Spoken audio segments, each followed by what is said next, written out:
অবস্থার অবনতি হওয়ায় এভারকেয়ার হাসপাতালে চিকিৎসাধীন বিএনপি নেতা মির্জা আব্বাসের অস্ত্রোপচার আপাতত নেওয়া হচ্ছে না সিঙ্গাপুরে।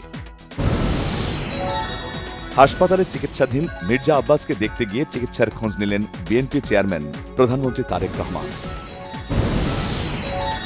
জাতীয় স্মৃতিসৌধে স্পিকার ও ডেপুটি স্পিকারের শ্রদ্ধা নিবেদন। স্বৈরাচার যেন আর ফিরতে না পারে, রাজনৈতিক দলগুলোকে এক থাকার আহ্বান স্পিকার হাফিজ উদ্দিনের। শহীদ রাষ্ট্রপতি জিয়াউর রহমান ও বেগম খালেদা জিয়ার মাজারে স্পিকার ও ডেপুটি স্পিকারের শ্রদ্ধা নিবেদন। দেশের সব ক্ষেত্রে মেধাকে প্রাধান্য দিতে হবে, কোনো তদবিরকে প্রশ্রয় দেওয়া হবে না বলেছেন স্থানীয় সরকার মন্ত্রী মির্জা ফখরুল ইসলাম আলমগীর। বিডিআর হত্যাকাণ্ড দিয়েই শুরু হয়েছিল হত্যার রাজনীতি, মন্তব্য জামায়াত আমির ও বিরোধী দলীয় নেতা ডাক্তার শফিকুর রহমানের। 15 তারিখ থেকে গণপরিবহনগুলো পর্যাপ্ত তেল পাবে বলেছেন সড়ক পরিবহন মন্ত্রী শেখ রবিউল আলম।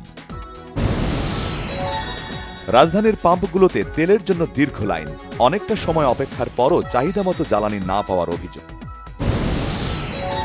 15 মার্চ থেকে গণপরিবহনগুলো পর্যাপ্ত পরিমাণে তেল পাবে, বাড়বে না দামও বলেছেন সড়ক, রেলপথ ও নৌপরিবহন মন্ত্রী শেখ রবিউল আলম। মুক্তিযোদ্ধা রাজাকারের তালিকার ভুল সংশোধন করা হবে জানিয়েছেন মুক্তিযুদ্ধ বিষয়ক মন্ত্রী অ্যাডভোকেট আহমেদ আজম খান। সাংবাদিক কল্যাণ ট্রাস্টের আওতা আরও বাড়ানোর কথা জানিয়েছেন তথ্য ও সম্প্রচার মন্ত্রী জহিরুদ্দিন স্বপন। কোনো চাঁদাবাজি, জুলুম, নির্যাতন সহ্য করা হবে না বলে মন্তব্য করেছেন ঢাকা দক্ষিণ সিটি কর্পোরেশনের প্রশাসক আব্দুস সালাম। ঈদকে সামনে রেখে বেড়েছে সেমাই, কিসমিস, পোলাও চাল সহ বেশিরভাগ মশলা জাতীয় পণ্যের দাম, সরবরাহ কমের অজুহাত বিক্রেতাদের।